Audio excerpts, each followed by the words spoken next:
starting from the easiest. This is aux pin, right? So I have decided to mount it here on this removable panel. GX Bob did the amazing video describing how you can mount this guy, so I did it, and I'm quite happy with this result. I have, as you can see, 7 lights linked to it. This one is the roof side lights that look on the either side of the vehicle, so they are mounted on the middle, like this. And they are amber, and they illuminate a little bit downwards, so you will be able to turn them on if you want to reverse and you want to see the sides, or maybe if you're camping and so on. This guy is the fog light, which is the front light bar, about 20 inches or so, I believe, and they are yellow, and they are in line in terms of the shade with the cubes. Or they are not cubes anymore, because I have replaced the embers that I now already have on my roof rack with these yellow wider ones, which are more bright and output more of a light. This is the large light bar I have on the rooftop. It is about 40 inches, 102 centimeters or so, which I have right now.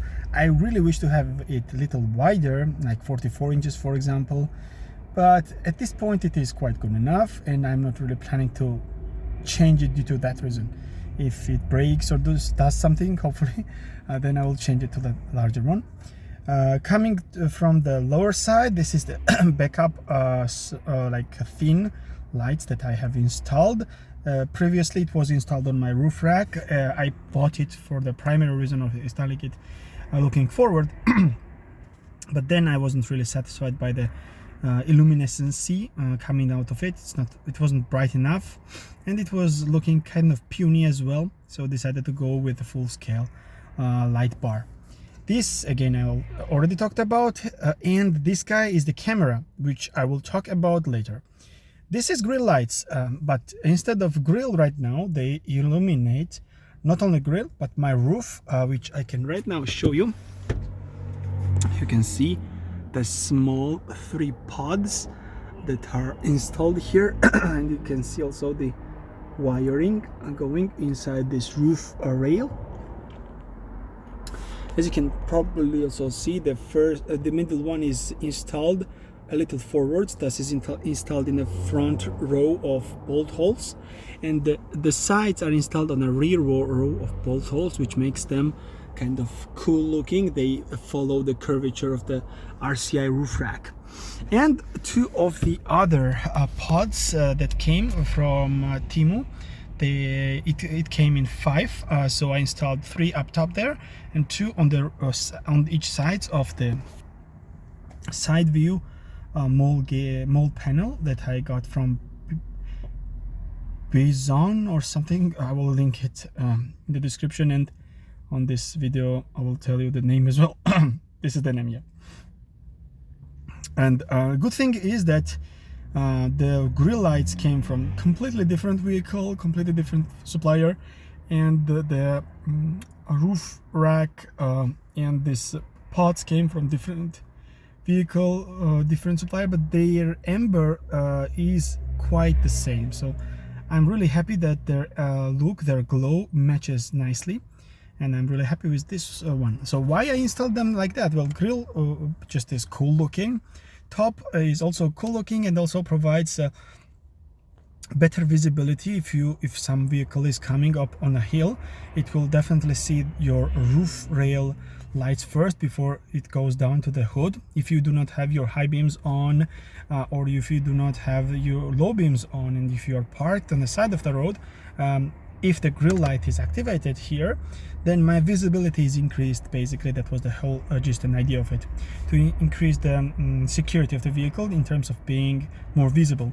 And the rear ones are also doing the same purpose. They are right now, I would really love to install these 2 side pods on a maybe higher ground, but the curvature of this side panel is really matching the pod itself, and it was nice looking in this place, and decided to go for it.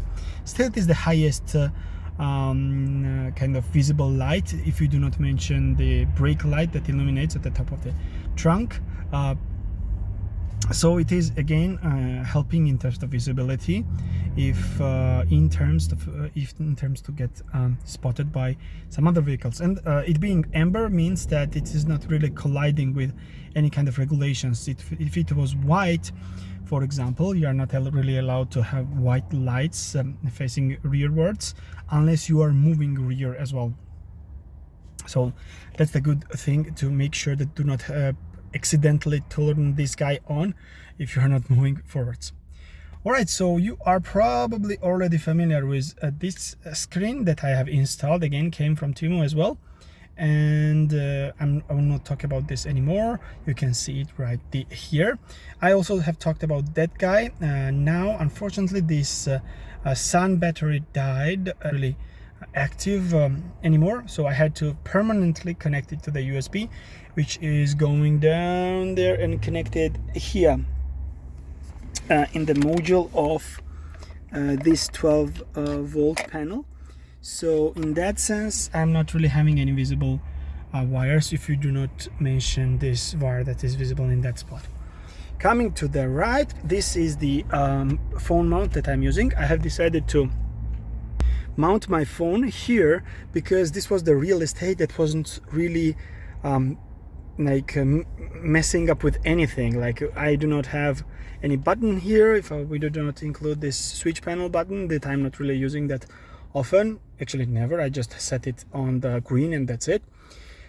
The second reason was that it conceals these two lines coming up here that are powering my secondary screen. And the third reason, well, I wanted it to be near the source of power. So if I want to charge my phone, unfortunately my phone doesn't really give me the ability to be charged, wirelessly.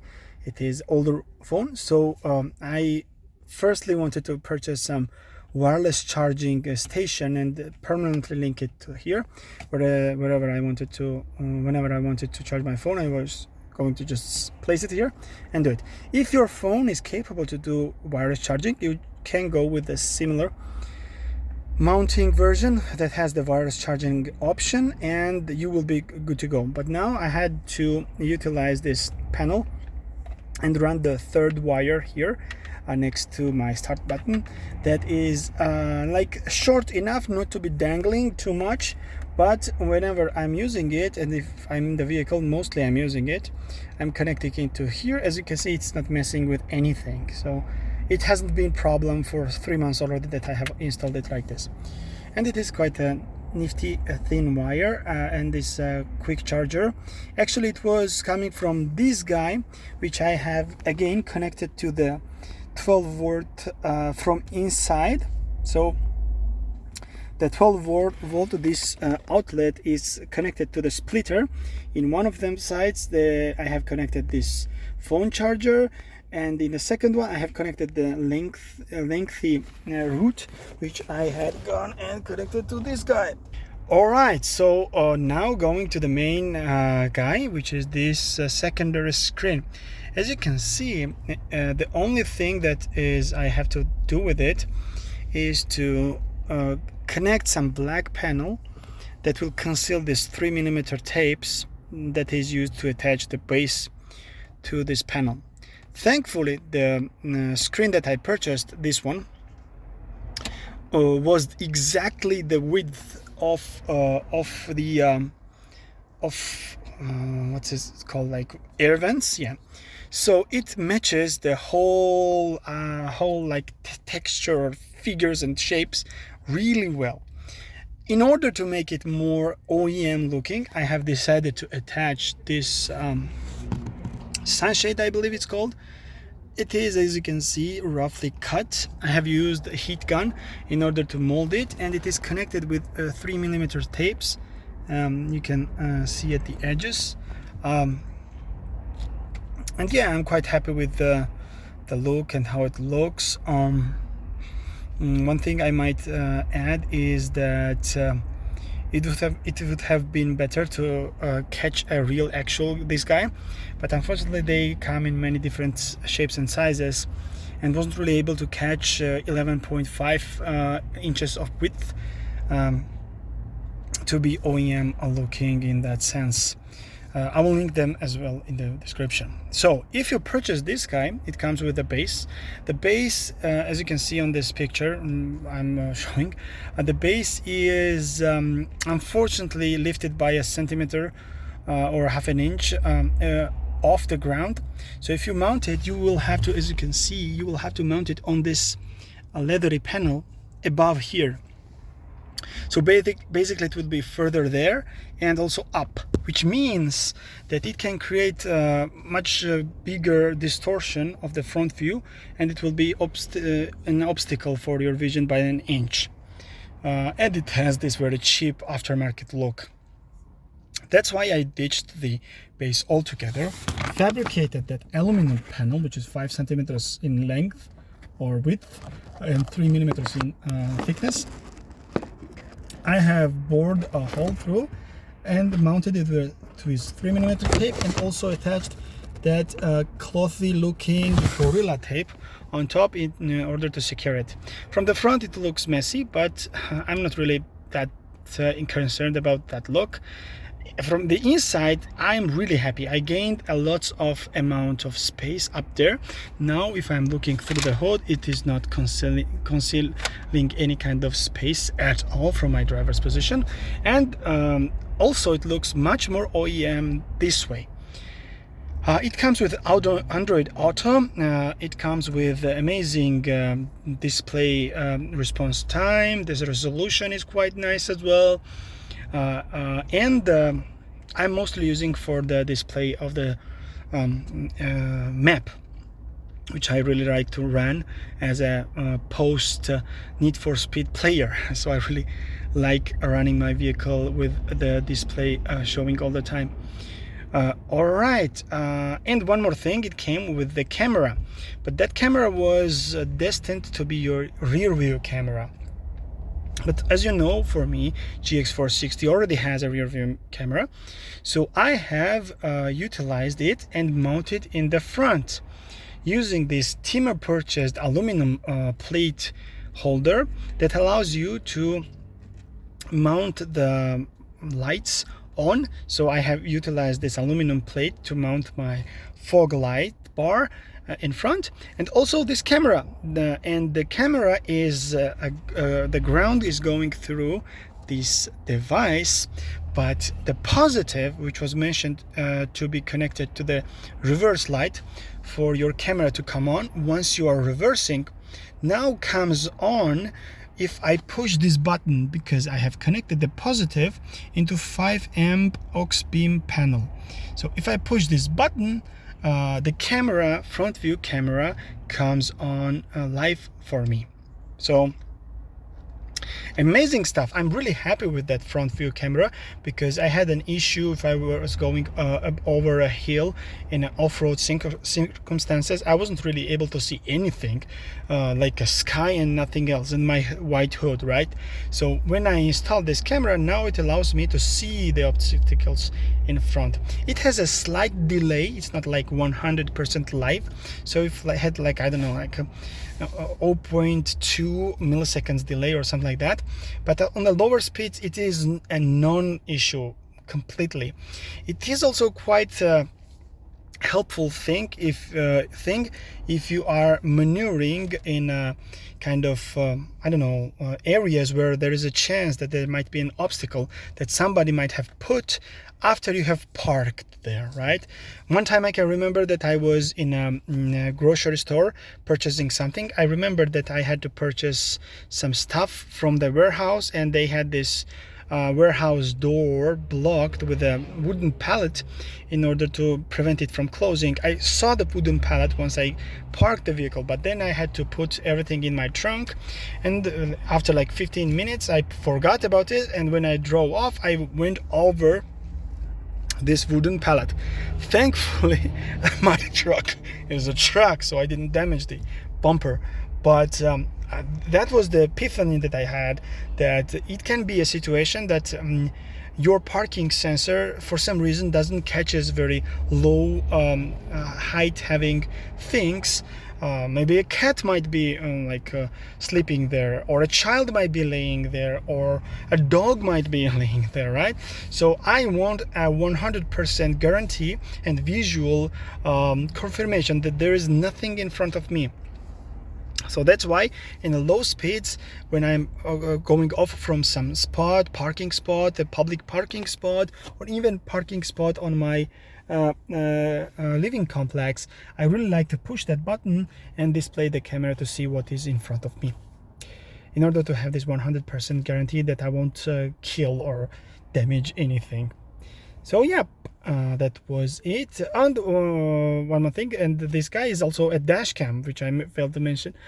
It has this dash cam that can be raised even right there. It has very nice resolution, and it also records the front view for me, because I have installed this camera in front. Well, that's a redundancy. I do not need both of them to be recording, because they are basically recording the same angle. But yeah, another good thing. And also this is like $100, right? So if you are interested in dash cam only, that can go about $40-50 with the same quality of a image as I have with this guy. So basically with about $60 to $50 you are getting a free Android Auto capability, second screen, quite a nice resolution, front view camera, and the ability to have something else on here whilst being able to use your OEM screen. It is very comfortable to be able to switch to, I don't know, like conditioner, air conditioning navigations and the stuffs here, with the screen still being there. It's much cheaper than like $500 unit you need to install here, and now you transfer this OEM screen into that guy. But now it is much cheaper, like 10 times cheaper if you exclude the value of the dashcam itself, and maybe even more cheaper if you exclude the ability to hook the front view camera as well. Thanks for watching. Hope you enjoyed this video, and hope you enjoyed all the gadgets and things I have in front of my truck. See you next time. Bye-bye.